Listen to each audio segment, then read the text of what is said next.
Rally निकालने से क्या फ़ायदा होगा? एक रैली नहीं, हर रोज़ रैलियाँ निकल रही हैं। रैली निकालने से लोग मोबिलाइज होते हैं और हर रोज़ जब रैलियाँ निकलती हैं प्रेशर तो बढ़ेगा। और आप पहले अपनी चीज़ों का जवाब दें जो 1250 आप ले गए तो। क्योंकि देखें, मईशत तबाह कर नहीं रहे, मईशत तबाह हो चुकी भी है। एक हुकूमत नहीं आई इलेक्शन से इलेक्ट होके, तब तक कोई आपको 1 रुपया देने के लिए तैयार नहीं है। मुल्क की तबाही मच रही है, इनका कोई इस मुल्क के साथ ताल्लुक नहीं है। इनके पैसे भी बाहर हैं, इनकी फैमिलीज भी बाहर हैं, इनकी जायदादें बाहर हैं, इनका सब कुछ बाहर है। कहते हैं कि अरशद शरीफ को इंसाफ मिलेगा?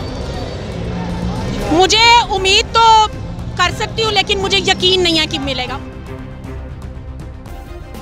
सब्सक्राइब करें और बेल दबाएं ताकि कोई खबर रह न जाए।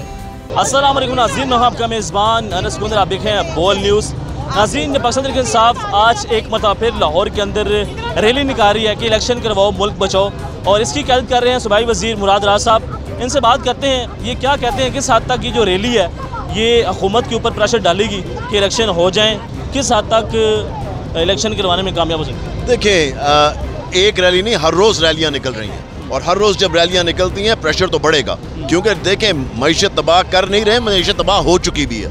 आपने हालात देखे, आपको अपने हालात भी पता है, हमें भी अपने हालात पता है, आपको अवाम के भी हालात पता है। सो तबाही तो मच चुकी भी है। इस तबाही को रोकना, और वो रोकने का सिर्फ एक तरीका है। आपको पता है कि कोई भी मुल्क पैसे देने के लिए पाकिस्तान को तैयार नहीं है। हर एक का यही है कि जब तक स्टेबिलिटी नहीं आएगी मुल्क के अंदर, एक हुकूमत नहीं आएगी इलेक्शन से इलेक्ट होके, तब तक कोई आपको 1 रुपया देने के लिए तैयार नहीं है। सो इसलिए मैं समझता हूँ कि जब तक इलेक्शन नहीं होंगे तब तक ना मुल्क में स्टेबिलिटी आएगी, और जो फाइनेंशियल कंडीशन है इस मुल्क की वो कभी भी बेहतरी की तरफ नहीं जा सकती। ये बताएं कि असम्बलियाँ कब तहलील कर रहे हैं? ये इमरान खान साहब का फैसला है। जिस दिन कहेंगे उस दिन हम दफ्तर जाना बंद कर देंगे और इलेक्शन की तैयारी शुरू कर देंगे। सर, ये बताएं कि माशाल्लाह बड़ा ज़बरदस्त काम कर रहे हैं आप, और आपके जो महकमे के लोग हैं वो बड़ा ज़बरदस्त काम कर रहे हैं, जिसमें CEO साहब जेलम के, सैफुल्ला खान साहब डेलो साहब बड़ा ज़बरदस्त काम कर रहे हैं, जिस तरह उन्होंने जेलम में काम किया। तो क्या कहेंगे इन अफसरान के हवाले से? बिल्कुल, हमारे अफसरान ने ज़बरदस्त काम किया, और जिन्होंने नहीं किया उनको पता है, मगर मेजॉरिटी ने बहुत अच्छा काम किया है। और आप देखेंगे टेक्नोलॉजी का जितना हमने इस्तेमाल किया, मेरे ख्याल से 4 साल में पाकिस्तान में किसी डिपार्टमेंट ने टेक्नोलॉजी का इस्तेमाल नहीं किया होगा जितना पंजाब के स्कूल एजुकेशन ने किया। सर, ये बताएं कि लोग ये बात करते हैं कि पंजाब के अंदर आपकी अपनी गवर्नमेंट है और डॉक्टर शहबाज गिल के ऊपर पर्चा दर्ज हो गया उसके, लेकिन इमरान खान साहब के ऊपर जो कातलाना हमला हुआ उसका पर्चा दर्ज नहीं हुआ। आप इतने पे बस हैं, किसी गवर्नमेंट है? मेरे ख्याल से चीज़ें कहीं और से कंट्रोल होती हैं, जो पुलिस वाली हैं, सो वो जहाँ से कंट्रोल हो रही हैं वो सबको पता। सर, ये बताएं कि सुलेमान शहबाज साहब वापस आ चुके हैं और उनकी ज़मानत भी मंजूर हो चुकी है, तो क्या कहते हैं, केसेस माफ़ किए जा रहे हैं?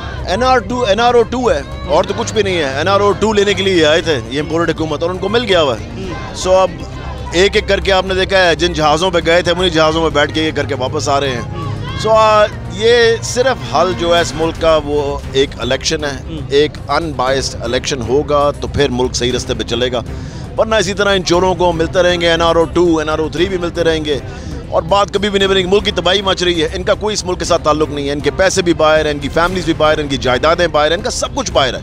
ये यहाँ पे सिर्फ पैसे बनाने आते हैं इस मुल्क का, और पैसे बना के बाहर चले जाते हैं। किस तरह मुमकिन है कि मौजूदा इलेक्शन कमीशन के अंडर आपको लगता है कि जो इलेक्शन है वो फेयर होंगे, जो कि हमेशा उन्होंने आपके खिलाफ फैसले किए? देखें, आपने ज़िमनी इलेक्शन भी तो देखे ना। जब ज़िमनी इलेक्शन हो, जब लोग बाहर निकलते हैं तो फिर उसमें जितनी मर्जी धांधलियाँ कर लें, इंशाअल्लाह ताला जब लोग बाहर निकलेंगे तो आपने देख लेना, जिस तरह पहले ज़िमनी इलेक्शंस में रिजल्ट आपके सामने है, और अभी भी आपने देखा जो बल्दियाती इलेक्शंस हुए हैं आज़ाद जम्मू कश्मीर में, आपको रिजल्ट नज़र आ रहे हैं। सो इसलिए मैं आपको ये बता दूँ कि इलेक्शन होगा, दूध का दूध पानी का पानी हो जाएगा इंशाल्लाह। कि राणा सानव साहब का कल जो केस है वो बरी हो गए, उसके अंदर कौन बरी नहीं हो रहा मुझे ये बता दो। अगर बरी नहीं हो रहे तो सिर्फ हम लोग बरी नहीं हो रहे, बाकी सब बरी हो रहे हैं। तो कहा जा रहा था कि आप लोगों ने इंतकामी कार्रवाई की थी, जिसकी वजह से किस तरह इंतकामी कार्रवाई? कोई भी इंतकामी कार्रवाई नहीं है। नैब ख़त्म कर दी है, बाकी सब कुछ ख़त्म कर रहे हैं। NRO2 ले रहे हैं, ले चुके हैं, ले क्या रहे हैं, ले चुके हैं, और मुल्क को तबाही के रास्ते पे चलाया हुआ है। क्योंकि इनका मुल्क के साथ कंसर्न कोई नहीं है, ना आवाम के साथ कोई कंसर्न है, ना मुल्क के साथ। उनको सिर्फ अपने पैसों का कंसर्न है। क्या हुआ कि शहबाज साहब ये कह रहे हैं कि पैसे ही नहीं है, कहाँ से आएंगे पैसे? तो फिर उसको क्यों आया था? अगर उसको पता था कि पैसे नहीं है तो क्यों हुकूमत ली थी? फिर क्यों इस तरह इम्पोर्टेड हुकूमत लेकर आया था? उसको पता था नहीं मजबूर किया होगा? सब ने मिलकर मजबूर किया, आपको भी पता है, सबको पता है। मैडम, ये बताएं कि क्या लगता है कि असम्बलियाँ तहलील होंगी? बिल्कुल होंगी, और होनी भी चाहिए, क्योंकि हमारा मुल्क जो हमारी माशी हालत है, जो मईशत की है, वो इस वक्त गड्ढे में चली गई है। तो उसको देखते हुए हमें अपने मुल्क की मईशत को भी बचाना है, इन चोरों से, गद्दारों से निकालना भी है। तो इलेक्शन होना बहुत ज़रूरी है। कर कर क्यों नहीं रहे? आपको भी पता है चीज़ें कहाँ से चल रही हैं, किधर से आ रही हैं, किधर से जा रही हैं। इंशाल्लाह जल्द होंगे इलेक्शन। अच्छा, मुझे ये बताएं कि क्या कहते हैं कि सलमान शहबाज साहब वापस आ चुके हैं और वो कहते हैं कि इमरान खान साहब ने इस मुल्क को नुकसान पहुँचाया है, क्या कहेंगे? मुझे सलमान शहबाज ये जवाब दे, 4 साल पहले उसकी मुहिब्बे वतनी कहा थी, उसका जज्बा हुब्बुल वतनी कहाँ था?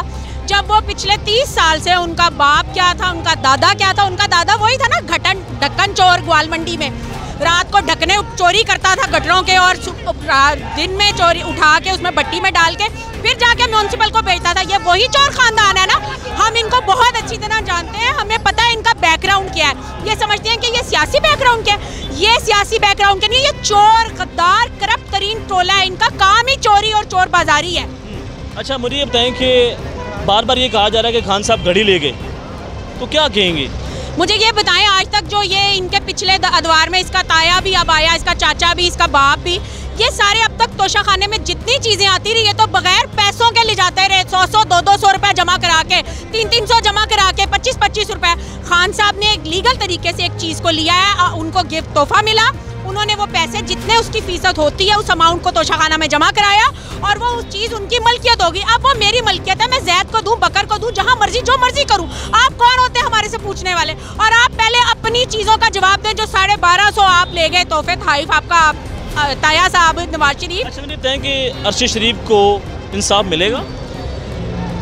मुझे उम्मीद तो कर सकती हूँ, लेकिन मुझे यकीन नहीं है कि मिलेगा। उसकी वजह ये है कि जिन हैंडलर्स ने, जिन रिजीम चेंजर्स ने उसको मरवाया है और मारने में माविन साबित हुए हैं और इस जगह पे लाके मारा है, वो हमारे मुल्क में उनकी जड़ें इतनी मुख्ता, इतनी मजबूत हैं कि मुझे लगता नहीं है, उम्मीद ज़रूर है लेकिन मुझे यकीन नहीं है कि अरशद को इंसाफ मिले। रैली निकालने से क्या फ़ायदा होगा? मेरी बात सुने, रैली निकालने से लोग मोबिलाइज होते हैं, मोबिलाइज होंगे, लोगों को पता चलेगा। और मैं तो कहती हूँ पीटीआई को सड़कों पे रहना चाहिए, क्योंकि महंगाई मुकेगी उस वक्त ही महंगाई मुकनी है जब जिदों है रैलियां निकलनियां ने, तो लोगों को अवेयरनेस आनी है। अवेयरनेस उदों आनी है कि जब जिदों लोगों को देखना है कि जी लोग हमारे लिए क्या कर रहे हैं। और मैं चाहती हूँ कि इलेक्शन होने चाहिए, फेयर इलेक्शन। और ये महंगाई और ये जो खाना ख़राब हो गया मुल्क का, एक तोशा खाना के पीछे पूरी पीडीएम नाच रही है, एक तोशा खाना का केस निकाल के, और इन लोगों ने पाकिस्तान लूट के खा लिया। इनको कोई पूछने वाला नहीं है। महंगाई से लोग मर रहे हैं, सैलाब से लोग मर रहे हैं और इनको फिक्र ही कोई नहीं। ये अपने NRO 2 ले रहे हैं, ये अपने केसेस माफ़ करा रहे हैं, कभी बेटा आ रहा है, कभी चाचा, कभी मामा, और ये काम कर रहे हैं। और इमरान खान के साथ हैं हम, इंशाअल्लाह ताला खैबर पुख्तूखा में, पंजाब में हुकूमत बन के रहेगी और इन 2/3 सीरियस से इंशाअल्लाह। लोग ये सवाल करते हैं कि पंजाब के अंदर आपको रैली निकालने का क्या फ़ायदा? आपकी अपनी हुकूमत है यहाँ। मेरी बात सुने, हम मोबिलाइज करते हैं लोगों को, लोग मोबिलाइज हो रहे हैं, लोग हम खुद ब खुद आ रहे हैं, ज्वाइन कर रहे हैं हमें। और मैं कहती हूँ कि मैं बोल का और एयरवाई का शुक्रिया अदा करती हूँ दिल की गहराइयों से। ये लोग हमेशा सच की आवाज़ बने हैं, ये हमेशा अवाम की आवाज़ बने, ये हमेशा खान की आवाज़ बने। खान साहब हमारे लिए निकले हुए हैं, हम खान साहब के लिए निकले हुए। वो उसने कोई पाकिस्तान का ठेका नहीं लिया हुआ अकेले ने, वो हमारे लिए गोलियां खाई हैं, उसने इस अवाम के लिए गोलियां खाई हैं। इंशाल्लाह हम खान साहब के साथ हैं और इंशाल्लाह ताला ये पीडीएम की हुकूमत को अवाम बता देगी कि अवाम इनके साथ नहीं है। इमरान तेरे जानिसार बेशुमार बेशुमार, बोल जिंदाबाद, बोल सच की आवाज़, अवाम की आवाज़ और हक की आवाज़।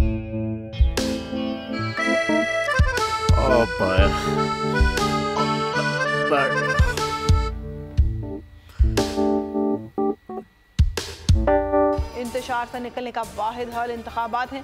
हकीकी आज़ादी मार्च आज रवा। हम आयत के मुताबिक अगर आप उसको ये रिपोर्ट दे दें तो मैं आपको 3-4 सीटें दे दूंगा। मौलाना हाँ साहब, वो जो रिमोट हमें दे दे और वो जो नीली पीली चैनल है वो लगाए। जाओ शबास, हम ऐसा टीवी देखते ही नहीं जिसका रिमोट हमारे हाथ में ना हो। और यहाँ पे कोई 2 नंबर ही नहीं चलेगी। और हम कोई गुलाम है जो आप रिमोट मांगे हम दे दें? Absolutely not. यहाँ पे सिर्फ पाकिस्तान का नंबर 1 चैनल चलेगा, बोल, जो हकीकी सहाफत की जंग लड़ रहा है पाकिस्तान के लिए, कोई और नहीं, सिर्फ बोल खड़ा है। आप सब भी बोल देखें।